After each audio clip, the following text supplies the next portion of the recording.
Então, gente, voltando para nossa aula de hoje. No próximo slide que a gente está vendo agora é o slide dos instrumentos orçamentários. Percebam que eu coloquei uma pirâmide, né? Uma pirâmide para vocês, mostrando o PPA primeiro, depois a LDO e por último a LOA. Então o PPA seria o nosso instrumento de planejamento de médio longo prazo, vamos dizer assim. E que dentro da administração pública nós chamamos que seria o nosso planejamento estratégico, tá certo? A LDO já é o nosso instrumento de planejamento orçamentário que a gente chama de planejamento tático, né? E existe até uma certa, vamos dizer, polêmica do tempo de vida dessa LDO. Mas vamos dizer agora que seria 1 ano. Mas depois a gente vai conversar um pouquinho mais por que existe essa polêmica de 1 ano, né? E a LOA? A LOA seria o nosso planejamento operacional, né? Aquele planejamento lá da base, a execução de fato, colocando a mão no arado, o braçal dentro das empresas. Então, o nosso planejamento operacional, que também tem validade de 1 ano, né? Então, todos os anos nós temos uma nova lei orçamentária. Vamos ler os OBS. OBS número 1. PPA e LDO são instrumentos orçamentários novos. Novos porque a gente fala que veio com a Constituição Federal de 88, tá ok? Anteriormente não existia, mas a gente já sabe que já passou 30 anos da Constituição Federal. Então não são tão novos assim, né? LDO só existe aonde? No nosso país, tá? E a LDO é o que a gente fala? Ela é a ponte entre o PPA, que é um instrumento de médio, longo prazo, com a LOA, que é um instrumento operacional. Percebam aí que a LDO ela vai estar ali no meio, vai estar trazendo as informações daquele instrumento de longo prazo para o meu instrumento operacional. E, por último, aplicação, ou seja, é obrigado todos os entes, União, Estado, município, Distrito Federal, de fato, realizar cada um os seus instrumentos orçamentários, tá? Então, acho que a gente deu para ter um bom caminho relacionado a isso. Passamos. Então, vamos ver aqui nesse próximo slide, que eu achei bem interessante como ficou caracterizado. Ah lá, instrumentos orçamentários. Então, o PPA. O que é o PPA lá? Contemplará o que o governo pretende realizar. Em o quê? Em um período de 4 anos. Então imagina, estou elaborando meu PPA. Aí nesse meu PPA, o que eu quero realizar nesse meu PPA? Eu vou começar, quanto tempo eu quero construir no meu período? 4 anos eu vou construir, 50 escolas. Então eu percebo o quê? Que eu tenho um problema na minha sociedade, que eu preciso melhorar a educação do país e vou construir mais 50 escolas. Isso é o nosso instrumento de planejamento orçamentário de médio e longo prazo, nosso PPA.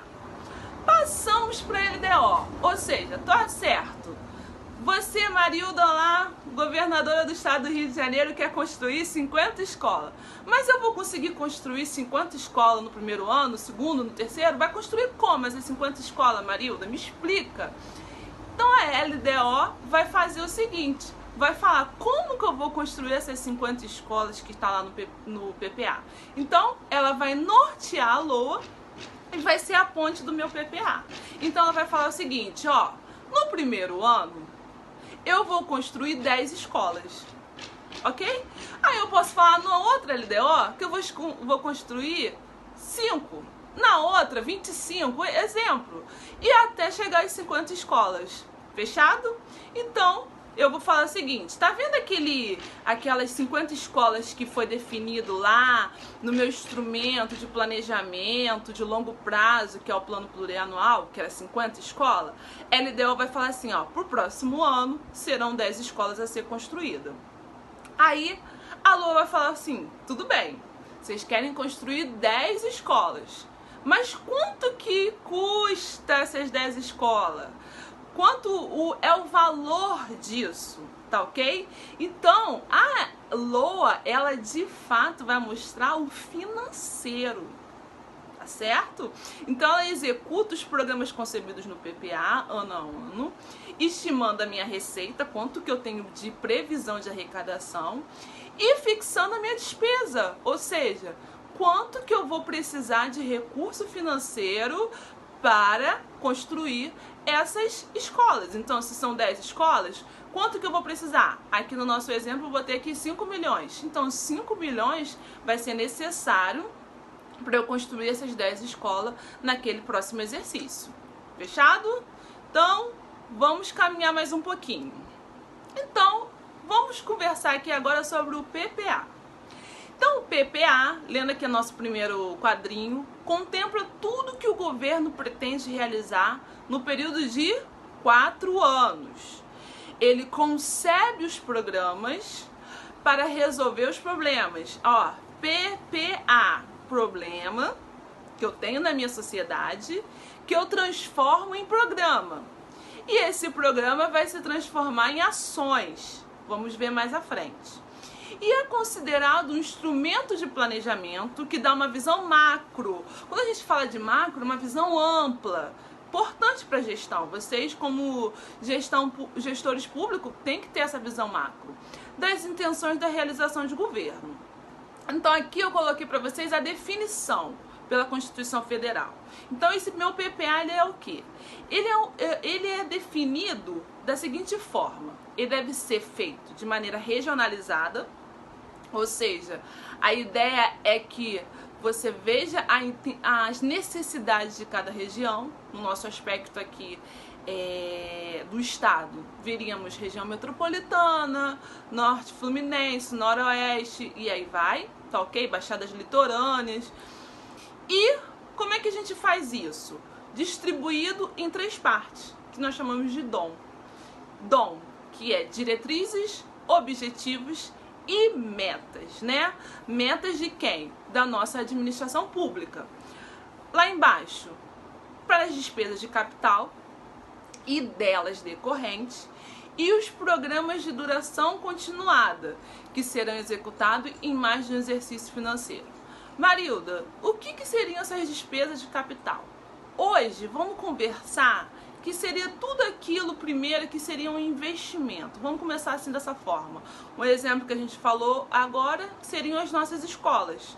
Construção de hospitais, aquisição de uns veículos, vamos deixar nessa fase. E outras delas decorrentes. Aí voltamos.